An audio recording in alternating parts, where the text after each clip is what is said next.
إنا لننصر رسلنا والذين آمنوا في الحياة الدنيا ويوم يقوم الأشهاد يوم لا ينفع الظالمين معذرتهم ولهم اللعنة ولهم سوء الدار. الحمد لله حمدا كثيرا طيبا مباركا فيه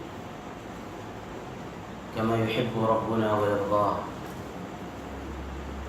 وأشهد أن لا إله إلا الله وحده لا شريك له، وأشهد أن محمدا عبده ورسوله صلى الله عليه وعلى آله وصحبه وسلم. يقول عز وجل: يا أيها الذين آمنوا اتقوا الله حق تقاته ولا تموتن إلا وأنتم مسلمون. Amma ba'd.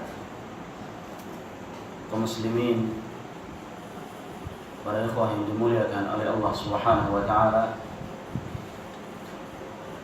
kita memuji Allah Jalla fi'ala dan senantiasa dan tidak pernah bosan-bosannya bersyukur kepada Allah Subhanahu wa taala dengan segala nikmat karunia yang diberikan oleh Allah Subhanahu wa taala kepada hamba-Nya. Dan nikmat tersebut, karunia tersebut sangatlah banyak. Tidak ada seorang pun yang mampu untuk menghitung karunia dan nikmat Allah Subhanahu wa taala. Sehingga Allah menantang bagi orang-orang yang ingin berusaha untuk mencoba menghitung nikmat Allah, mereka tidak akan mampu. Siapa saja, sepintar apapun dia, sehebat apapun dia, secanggih apapun alat yang ia gunakan untuk mencoba menghitung nikmat Allah Subhanahu wa taala, dia tidak akan mampu. Sehingga Allah mengatakan, wa in ta'uddu ni'matallahi la tuhsuha. Kalau ada orang yang mencoba-coba untuk menghitung-hitung nikmat Allah Subhanahu wa taala, maka tidak akan sanggup untuk menghitungnya. Karena begitu banyak nikmat yang Allah berikan kepada manusia. Namun walaupun demikian, sangat sedikit manusia yang bersyukur. Mungkin yang mengatakan alhamdulillah, dia berterima kasih kepada Allah, itu banyak yang mengatakan demikian. Tapi rasa syukur yang sebenarnya adalah meningkatkan ketakwaan kepada Allah Subhanahu wa taala. Dia harus jauh lebih baik ketika Allah Subhanahu wa taala memberikannya atau menambah kepadanya nikmat. Ada orang yang ditambah oleh Allah Subhanahu wa taala nikmat tapi dia kufur terhadap nikmat tersebut. Dalam artian dia tidak bersyukur dan tidak meningkatkan ketakwaannya. Semakin banyak rezeki yang diberikan, semakin jauh dia kepada Allah. Semakin banyak kemudahan yang Allah berikan, semakin dia menentang Allah Subhanahu wa taala.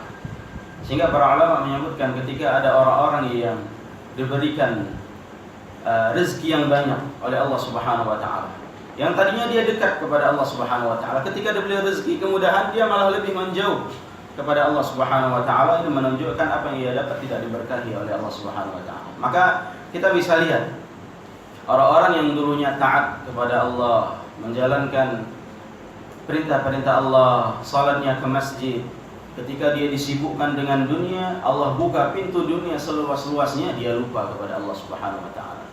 Maka kalau ada orang yang semakin dibukakan pintu rezeki kepadanya, semakin jauh dia kepada Allah Subhanahu wa taala, maka ketahuilah itu ujian bagi orang tersebut. Allah lagi menguji dia. Ini aku kasih rezeki makin dekat atau makin jauh? Ternyata banyak manusia ketika dibukakan pintu langit, rezekinya dia makin jauh, menunjukkan tidak ada keberkahan dalam rezekinya. Tapi ada orang yang ketika diberi rezeki semakin banyak, semakin dia dekat kepada Allah Subhanahu wa taala, semakin dia rajin bersedekah.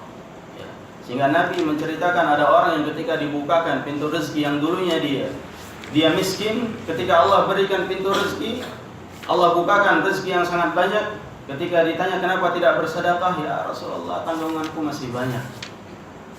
Tanggunganku masih banyak, anak-anakku ya butuh keperluan, masa depan mereka gimana, keluargaku banyak. Banyak alasan. Yang mana dahulunya ketika dia terjepit, dia senantiasa sedekah, dekat kepada Allah Subhanahu wa taala. Jamaah yang dimuliakan Allah, dan kita juga senantiasa bersalawat kepada Nabi kita Muhammad sallallahu alaihi wasallam. orang yang telah berjuang, yang telah berdakwah dengan tetesan darah, dengan keringat yang mengucur, dengan keletihan, dengan perjuangan yang luar biasa. Sehingga pada hari ini, saat ini kita bisa merasakan nikmat apa yang dibawa oleh Nabi Sallallahu Alaihi Wasallam. Kita bisa merasakan risalah yang dibawa oleh Nabi Sallallahu Alaihi Wasallam berupa sunnah tersebut. Dan seorang Muslim memang harus bersabar, hidup di atas syariat Allah, hidup di atas ketentuan Allah Subhanahu Wa Taala, dan berjalan dengan apa yang telah dibawa oleh Nabi Sallallahu Alaihi Wasallam dan bersabar di atas itu. Kaum muslimin yang dimuliakan oleh Allah Subhanahu Wa Taala, sebagaimana yang telah terjadwal bahwasanya pada kesempatan kali ini dimulai dari 21 Ramadan, kita berusaha untuk mengkaji ba'da subuh dengan satu tema, yaitu tentang tauhid, yang mana tauhid ini adalah kewajiban setiap muslim. Kenapa sih seorang itu harus belajar tauhid? Karena agama Islam itu dibangun di atas ta'zim lillahi subhanahu wa ta'ala. Karena agama Islam itu dibangun di atas pondasi mengagungkan Allah subhanahu wa ta'ala. Maka orang-orang yang tidak mengagungkan Allah, bagaimana dia bisa taat kepada Allah? Bagaimana orang bisa beribadah dengan benar, dengan khusyuk, dengan tunduk kepada Allah Subhanahu wa taala kalau dia tidak mengenal Allah Subhanahu wa taala? Dia tidak tahu siapa Rabb-nya, dan dia tidak tahu apa yang ia ucapkan sehingga dia mulia dengan ucapannya tersebut, yaitu kalimat tauhid. Maka belajar tauhid adalah kewajiban kepada setiap muslim dan muslimah, dan kewajiban itu sampai mati. Kewajiban belajar tauhid itu sampai mati. Dan thamarah, buah, hasil yang akan didapat oleh orang-orang belajar tauhid itu sangatlah banyak. Di antaranya orang-orang yang belajar tauhid, dia akan taslim kepada Allah dan Rasulnya. Apa itu taslim? Berserah diri kepada Allah, menerima apa saja yang datang dari Allah Subhanahu wa taala, dan apa saja yang datang dari Rasulnya dia akan terima. Orang-orang di antara samarah orang belajar tauhid, dia senantiasa taat kepada Allah Subhanahu wa taala bagaimanapun keadaannya. Tawakalnya, doanya, ibadahnya, semua diperuntukkan untuk Allah Subhanahu wa taala. Dan dia enggak berani untuk menyelewengkan satu ibadah saja kepada selain Allah, dia enggak berani. Hak ibadah untuk Allah, hak semua ibadah itu untuk Allah Subhanahu wa taala. Sedikit saja dia enggak berani. Sedikit saja dia tidak berani untuk diselewengkan kepada selain Allah Subhanahu wa taala. Dan begitu juga samarah dari orang-orang belajar tauhid, dia senantiasa yakin untuk mengamalkan apa yang ia pelajari. Di antara yang mengamalkan sunnah Nabi Sallallahu Alaihi Wasallam. Dan ini banyak disepelekan oleh kaum muslimin.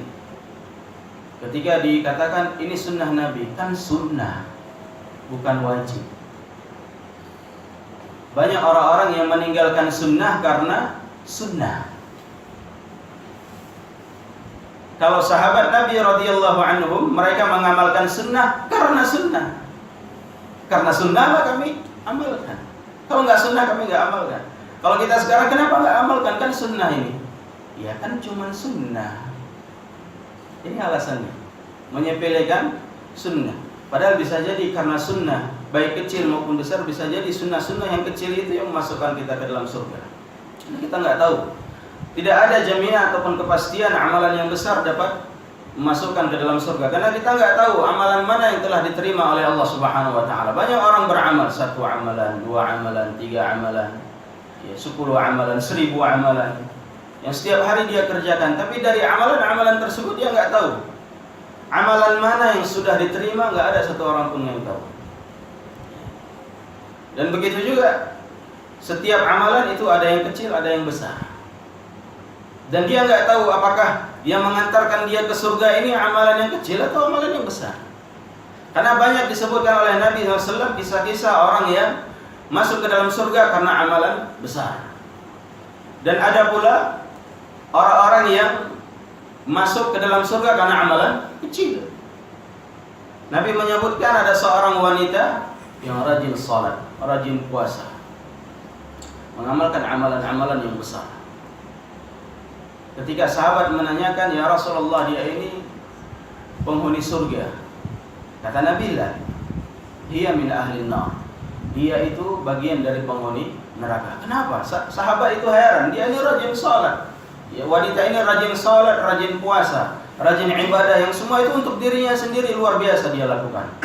Sehingga Nabi menyebutkan satu alasan, karena mulutnya tidak pernah ia jaga dalam mencibir, mencemooh, kemudian mengunjing tetangganya. Sehingga karena dosa yang itu dia masuk ke dalam neraka dan tidak bermanfaat amalan-amalannya yang besar.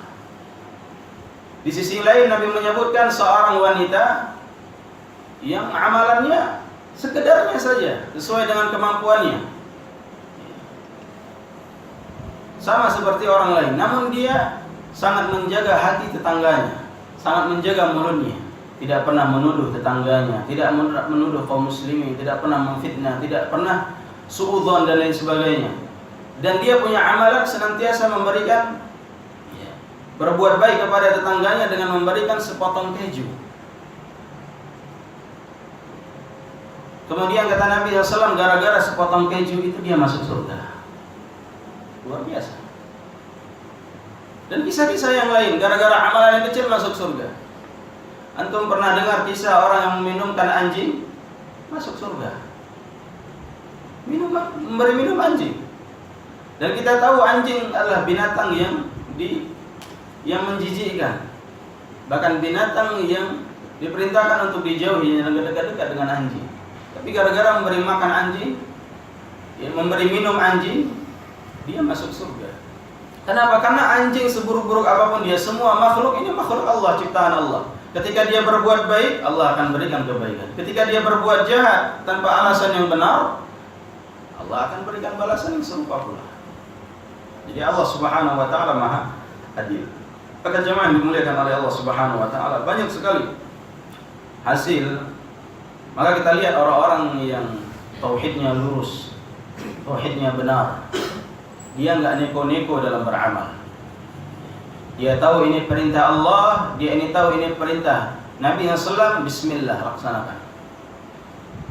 Seperti itulah yang dijalankan oleh para sahabat Nabi radhiyallahu anhum ajma'in. Sahabat Nabi itu enggak pernah tanya ketika diperintahkan Nabi, enggak pernah nanya, "Ya Rasulullah, ini sunnah atau wajib?" Enggak pernah.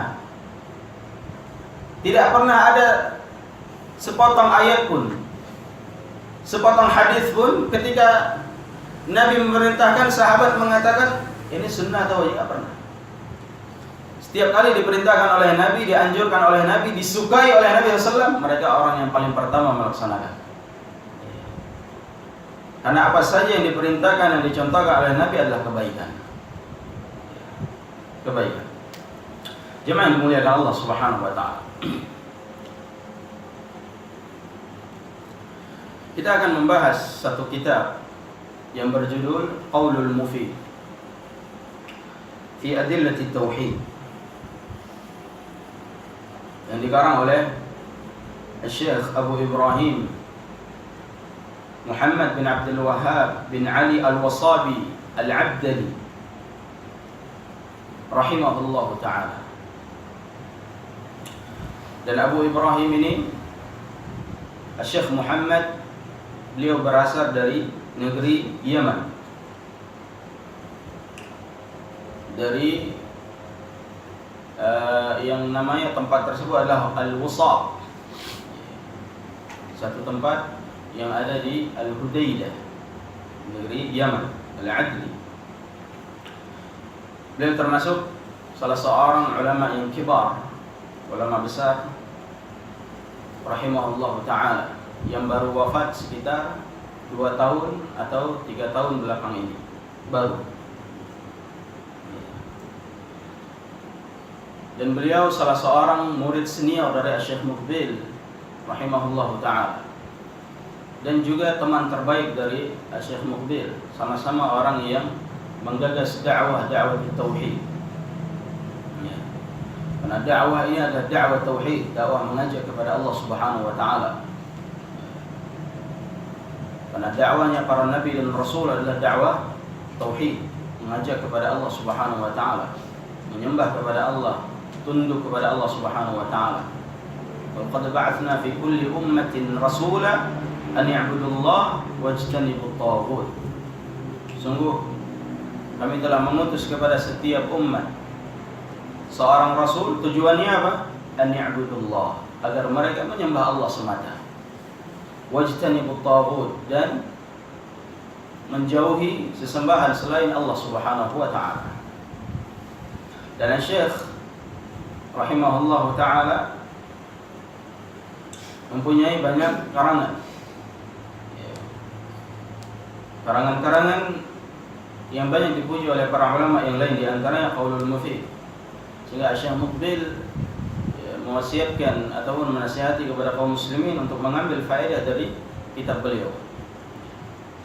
Bukan berarti yang lain tidak berfaedah, yang lain juga.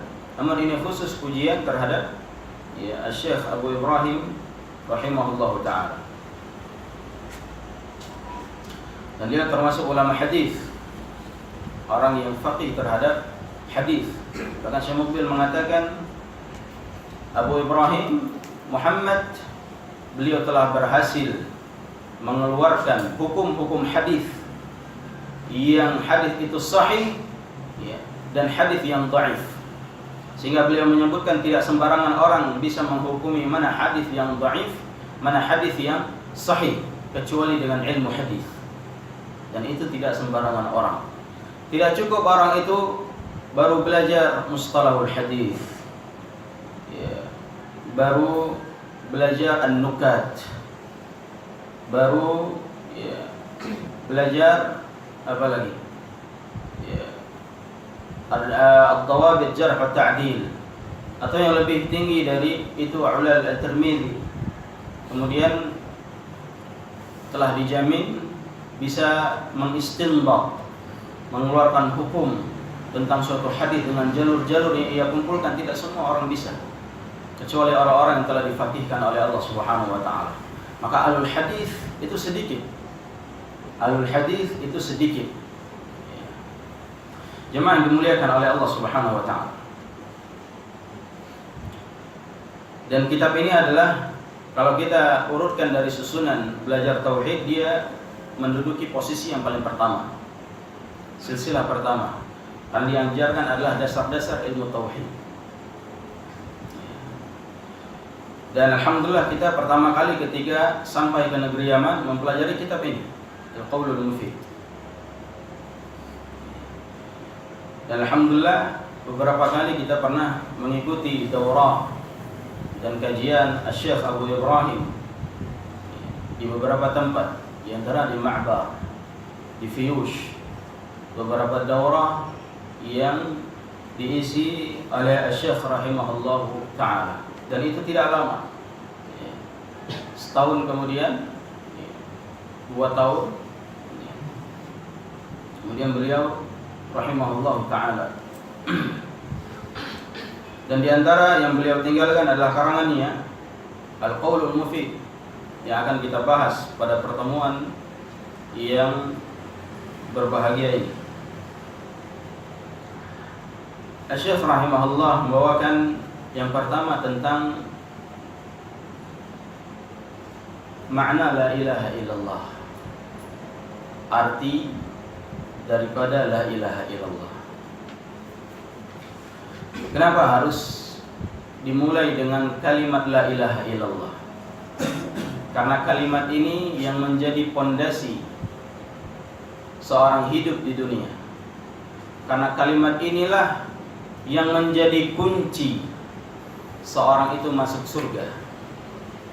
Atau terkadang karena dengan kalimat la ilaha illallah seorang bisa masuk neraka.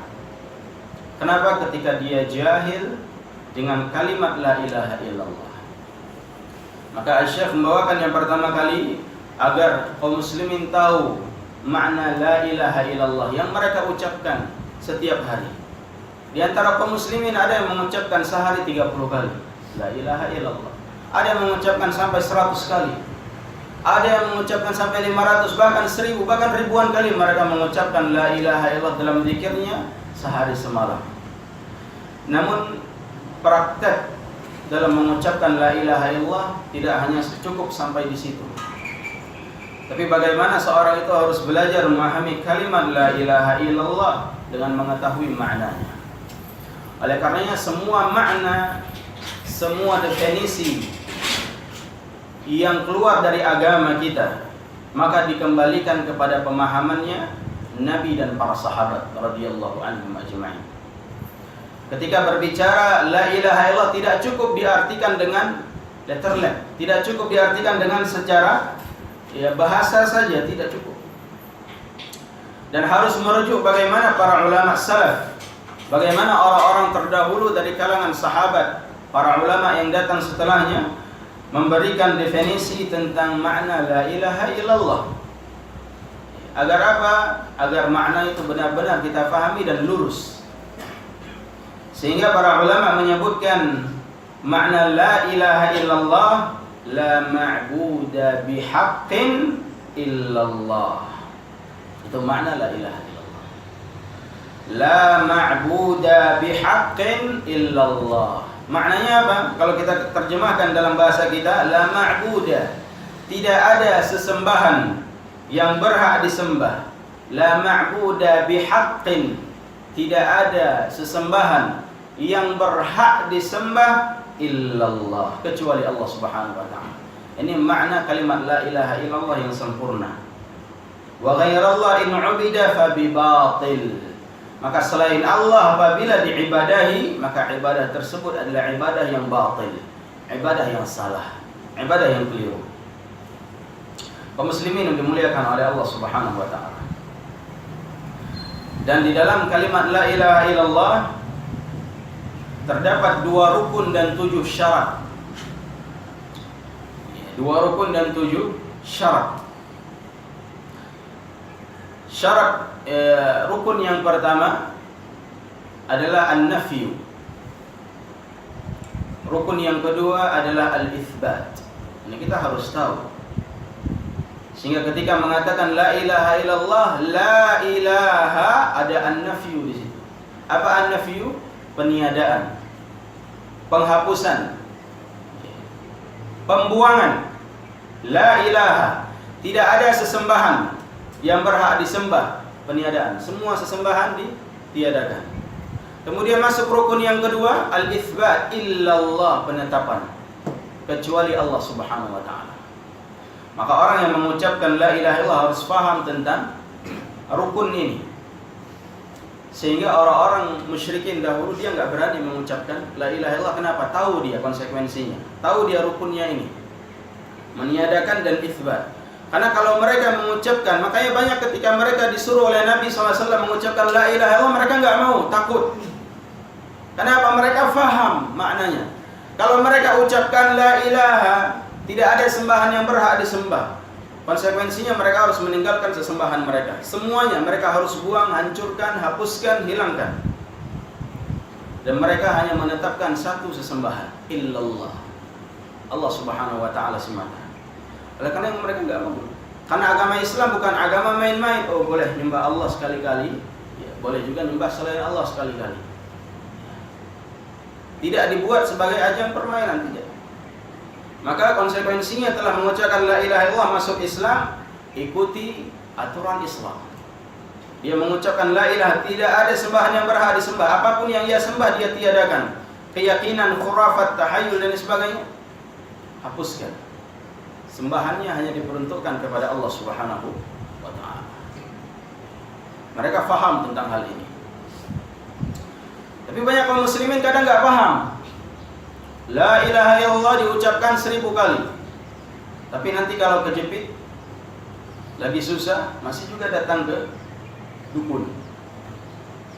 Masih datang ke paranormal, orang hebat, orang sakti, dan lain sebagainya. Waliyadzubillah. Padahal dia mengatakan dalam salatnya iyyaka na'bud wa iyyaka nasta'in. Apa faedahnya dia baca iyyaka na'bud wa iyyaka nasta'in? Tidak ada gunanya ketika amalannya berseberangan dengan apa yang ia praktekkan, berseberangan dengan apa yang ia bacakan dalam salat-salatnya. Maka konsekuensinya ini, mengucapkan la ilaha illallah, iyyaka na'bud, hanya kepada Allah kami menyembah, wa iyyaka nasta'in, dan hanya kepadamu kami meminta pertolongan. Maka terjepit apapun, sesusah apapun, ya, maka tetap minta tolongnya kepada Allah Subhanahu wa taala, bukan kepada yang lain. Atau percaya kepada jimat dan lain sebagainya, wal'iyadu billah. Maka ini dihapuskan. Karena itulah konsekuensi dari la ilaha illallah. Dia harus pertahankan dan dia harus yakin. Makanya dalam la ilaha illallah ini terdapat 7 syarat yang harus juga kita pahami. 2 rukunnya selesai, la ilaha. Potong la ilaha di sini nafi, penafian. Illallah ini itsbat. Maka orang yang mengucapkan la ilaha illallah harus siap dengan ini. Tawakalnya kepada Allah dia harus perbesar. Kemudian dalam kalimat ini ada 7 syarat. Syarat yang pertama disebutkan oleh para ulama al-ilm, berilmu. Maka orang yang seorang muslim dia harus berilmu tentang kalimat tauhid, kalimat la ilaha illallah. Allah mengatakan fa'lam annahu la ilaha illallah. Fa'lam, ketahuilah, kata Allah Subhanahu wa taala. Apa makna ketahuilah? Kita disuruh belajar. Fa'lam annahu la ilaha illallah. Tidak ada sesembahan yang berhak disembah kecuali Allah Subhanahu wa taala. Kalian ketahui ini, kalian pelajari ini kalimat ini, sehingga kalian tidak terjatuh dalam kesyirikan dan lain sebagainya. Maka syarat yang pertama adalah ilmu, menafikan kebodohan. Nah, sampai seorang itu tidak faham tentang la ilaha, tidak berilmu tentang la ilaha illallah. Kemudian syarat yang kedua al-yaqin, dalam mengucapkannya, dalam mengamalkannya dengan keyakinan dan meniadakan keraguan. Karena nggak ada keraguan kepada Allah Subhanahu wa taala. Tidak ada keraguan dalam kalimat la ilaha illallah, nggak ada keraguan. Maka kalau ada orang yang ragu terhadap kalimat la ilaha illallah ini dipertanyakan. Yakin. Kemudian syarat yang ketiga al-qabul, menerima, meniadakan penolakan. Al-qabul, apa saja yang datang dari Allah Subhanahu wa taala dan dari Rasulnya dia terima. Tidak ada penolakan. Tidak ada orang itu ketika datang ayat Quran, ini firman-Nya, ini perintahnya, nanti saya analisa dulu ayatnya. Enggak ada yang seperti ini. Saya cek dulu ayatnya. Seorang muslim enggak seperti itu. Ati Allah wa ati'ur Rasul. Datang ayatnya jelas, amalkan. Enggak sanggup amalkan, jangan ditolak ayatnya. Jangan ditolak ayatnya. Terima, jangan ditolak. Al-qabul. Maka kalau ada orang yang setelah datang burhan, setelah datang bukti, setelah datang Al-Quran, dia masih menolaknya, malah dia memilih jalan yang lain, maka ini rusak yang seperti ini. Al-qabul, menerima, meniadakan penolakan. Hukum-hukum Allah Subhanahu wa taala, perintah-perintah Allah, kabar yang datang dari Allah Subhanahu wa taala, terima dan kumpulkan, jangan ditolak. Kemudian yang keempat al-inqiyad. Al-inqiyad. Al-inqiyad ini adalah tunduk. Bagaimana tunduk? Yaitu patuh dan taat kepada Allah Subhanahu wa taala. Dan meniadakan pembangkangan. Kemudian yang kelima al-ikhlas. Al-ikhlas. Ikhlas dalam mengucapkan la ilaha illallah, ikhlas juga dalam mengamalkan konsekuensi dari la ilaha illallah. Menafikan asyirk, meniadakan kesyirikan. Orang yang telah mengucapkan la ilaha illallah, dia benar-benar memposisikan ibadahnya untuk Allah Subhanahu wa taala dan menjauhkan dari perbuatan syirik. Ibadah-ibadah yang dia peruntukkan kepada selain Allah. Ikhlas. Syaratnya yang kelima. Yang keenam as-sidq, jujur, meniadakan al-kadzib, kedustaan. Jujur, orang dalam mengucapkan la ilaha illallah harus benar-benar jujur dan mengamalkannya dengan jujur. Karena ada orang-orang yang beramal nggak jujur dalam agamanya. Ya, tidak jujur beragama. Ahasiban nasu ay yutraku ay yaqulu amanna wa hum la yuftanun. Wa laqad fatanna alladhina min qablihim fala ya'lamanna Allahu alladhina sadaqu wa la ya'lamanna al-kadhibin. Allah tahu siapa orang-orang yang jujur dan siapa orang-orang yang dusta terhadap agamanya. Allah tahu. Siapa yang beragama setengah-setengah, siapa yang beragama mencari pendukung. Allah tahu. Karena dalam beragama kita bukan cari pendukung. Dalam berdakwah bukan mencari pendukung yang banyak, bukan. Dalam berdakwah yang kita cari apa? Bagaimana pemahaman dan bagaimana manusia itu kembali kepada Allah dan takut kepada Allah Subhanahu wa taala, bukan takut kepada manusia. Itu dakwah. Maka kalau ada orang yang berdakwah tapi murid-muridnya lebih takut kepada guru daripada kepada Allah, maka gurunya telah gagal di dalam dakwah. Itu harus kita yakini. Maka kalau misalkan ana berdakwah, ana memberikan pelajaran setahun, 2 tahun, sekian lama.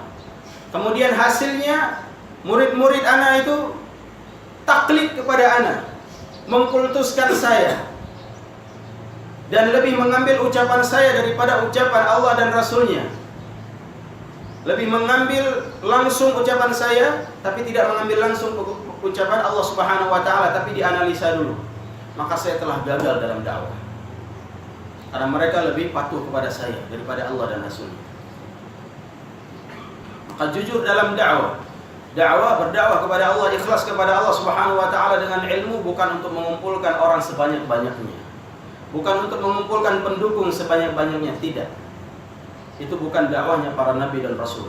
Lihat, ada nabi-nabi yang pengikutnya hanya 1-2 orang, hanya 10 orang. Bahkan kata Nabi SAW, ada nabi yang tidak ada pengikut. Apakah dakwah mereka sama? Tidak. Mereka tetap mengajak, konsisten mengajak kepada Allah dan Rasulnya, mengajak kepada untuk menyembah Allah Subhanahu wa taala, bukan mengkultuskan mereka.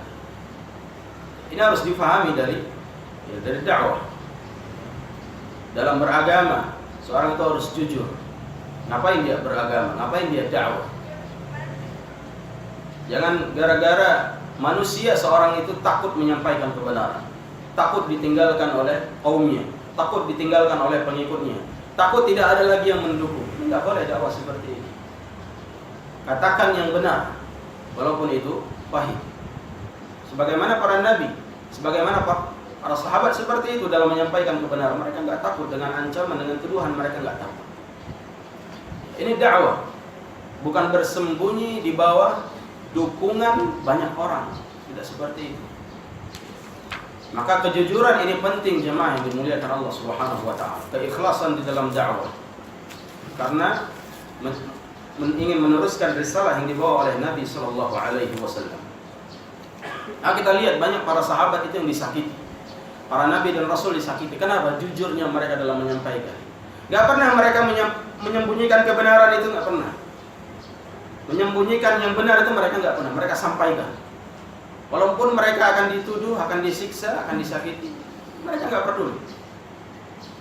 Makanya ketika para sahabat Nabi radhiyallahu anhum diuji dengan tuduhan, dengan cacian, mereka disiksa, mereka diusir, sehingga para sahabat Nabi mengatakan kepada Nabi SAW yang lagi duduk di bawah naungan Ka'bah, kata para sahabat, ya Rasulullah, ala tastansiru lana?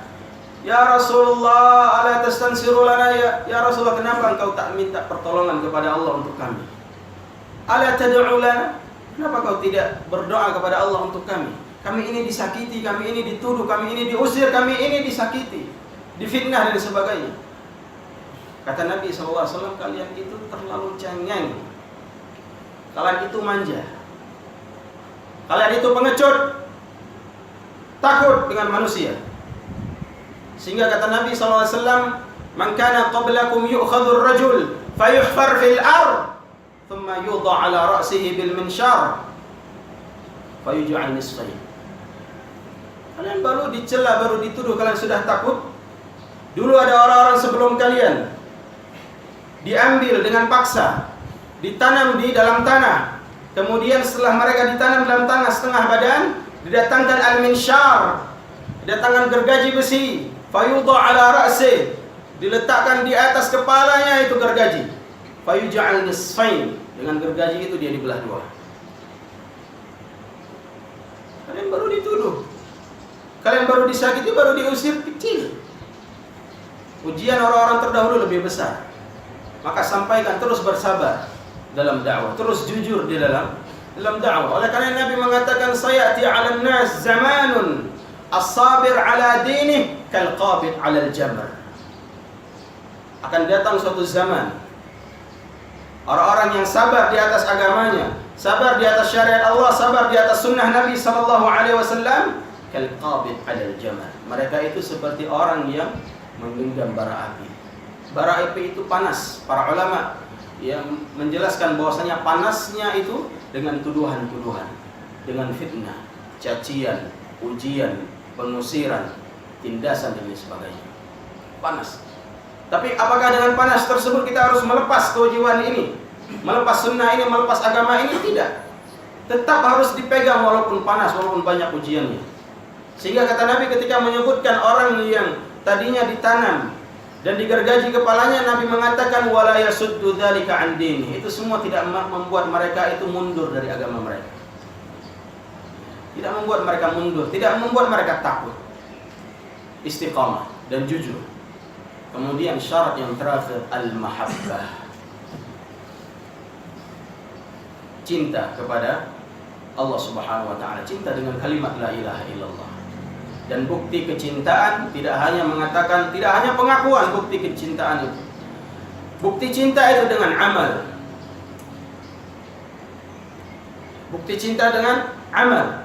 Kalau hanya pengakuan, semua orang bisa mengaku. Sebagaimana disebutkan oleh orang-orang Arab syair yang ma'ruf, kullu yadda'i waslan bilayla wa layla la tuqirru bidzak. Semua orang mengaku-ngaku punya hubungan cinta dengan Laila, tapi Laila tidak mengakui hubungan tersebut. Banyak orang mengaku-ngaku cinta kepada Allah dan Rasulnya, tapi pada hakikatnya dia telah menolak banyak firman Allah dan telah banyak meninggalkan sunnah Nabi sallallahu alaihi wasallam. Tidak hanya pengakuan, tapi bukti. Bukti apa? Bukti pengamalan. Kau cinta kepada Allah, laksanakan syariat Allah. Laksanakan apa yang telah Allah Subhanahu wa taala memerintahkan agar kaum muslimin baik dengan muslim yang lain. Hubungkan keakraban, hubungkan, jalinkan, kuatkan persaudaraan. Nabi juga demikian. Al-muslim akhul muslim. Seorang muslim saudara bagi muslim yang lain. Setiap muslim punya hak bagi muslim-muslim yang lain, punya kewajiban. Kalau dia sakit, dijenguk. Kalau dia meninggal, maka diiringi jenazahnya. Kalau dia bersin, dia mengucapkan alhamdulillah, dijawab yarhamukallah. Kalau dia apa lagi? Salam. Kalau dia mengucapkan salam, jawab salamnya. Assalamualaikum, waalaikumsalam. Jangan ketika diucapkan salam dilihat dari ujung rambut sampai ujung kaki. Ini pernah lihat nggak? Pernah kenal nggak? Oh, kalau nggak pernah lihat, nggak pernah kenal, nggak pernah ngaji, nggak dijawab salam. Ini nggak boleh seperti itu. Jumpa dengan sama muslim, ya. Kenal nggak kenal, ya. Itu diucapkan salam. Terlebih yang kenal, terlebih lagi yang kenal. Kalau nggak kenal saja kata Nabi, ya, afsyus salam bainakum, tebarkan salam di tengah-tengah kalian. Ala man arafta wa man lam ta'rif, kepada orang-orang yang kalian kenal atau orang-orang tidak kalian kenal, dan yang lainnya. Maka mahabbah, kecintaan, jemaah yang dimuliakan oleh Allah, kecintaan dalam beramal, kecintaan menjalankan apa yang telah disebutkan oleh Allah Subhanahu wa taala dalam Al-Qur'an. Dan dalil-dalil tentang tauhid ini sangat banyak. Allah berfirman dalam surah Al-Hajj. Allah berfirman, "Dzalika bi anna Allah huwal haqq wa anna ma yad'una min dunihi al-batil wa anna Allah huwa al-'aliyyul kabir." Allah mengatakan dalam surah Al-Hajj ayat 62 dan dalam surah Luqman ayat 30, "Dzalika bi anna Allah huwal haqq." Demikian Allah Subhanahu wa taala, zat yang maha benar.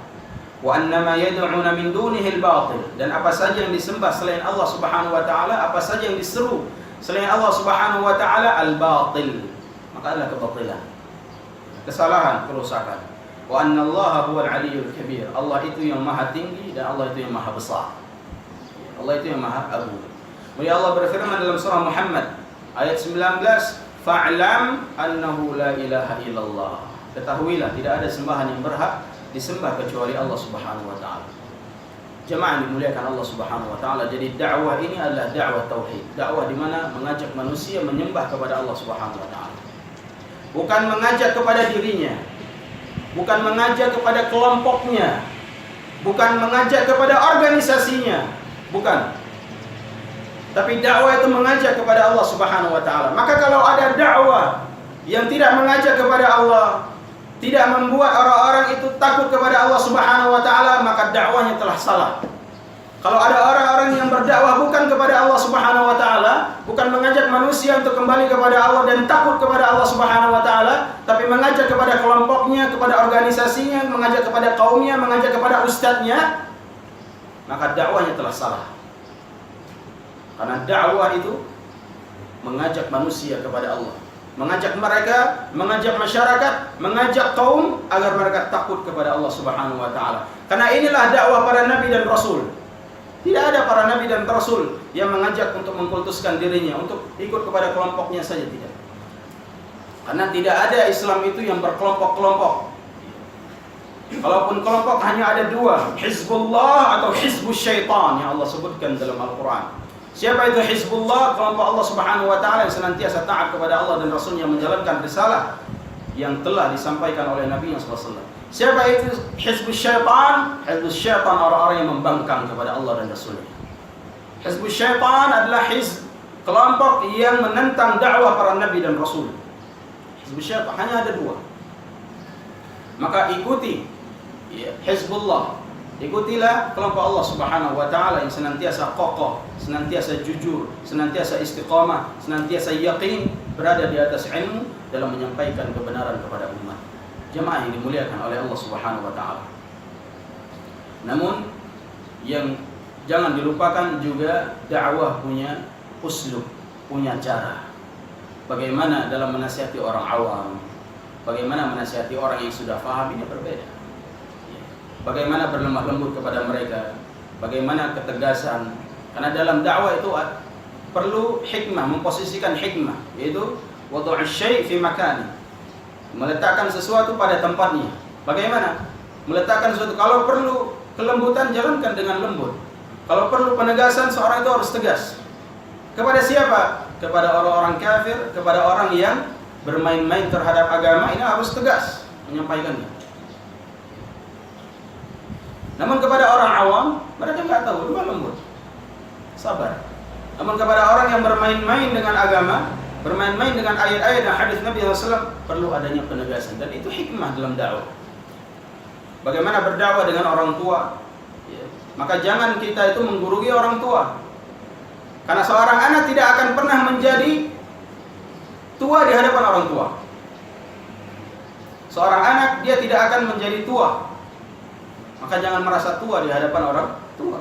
Jangan mengajarinya, jangan mengguruinya, tapi berdakwalah dengan hikmah. Dan di antara uslub dakwah kepada orang tua, walaupun tidak secara langsung memberikan materi, tapi dakwah melalui akhlak. Tunjukkan akhlak yang baik kepada orang tua, sehingga orang tua berpikir, ini anakku selama ngaji, selama belajar makin baik akhlaknya. Sehingga dia akan bertanya, di mana kau ngaji? Aku juga mau ngaji. Tapi kalau semakin buruk akhlaknya, dia juga akan tanya, di mana kau ngaji? Lebih baik kau nggak usah ngaji lagi, karena akhlakmu semakin ngaji semakin buruk.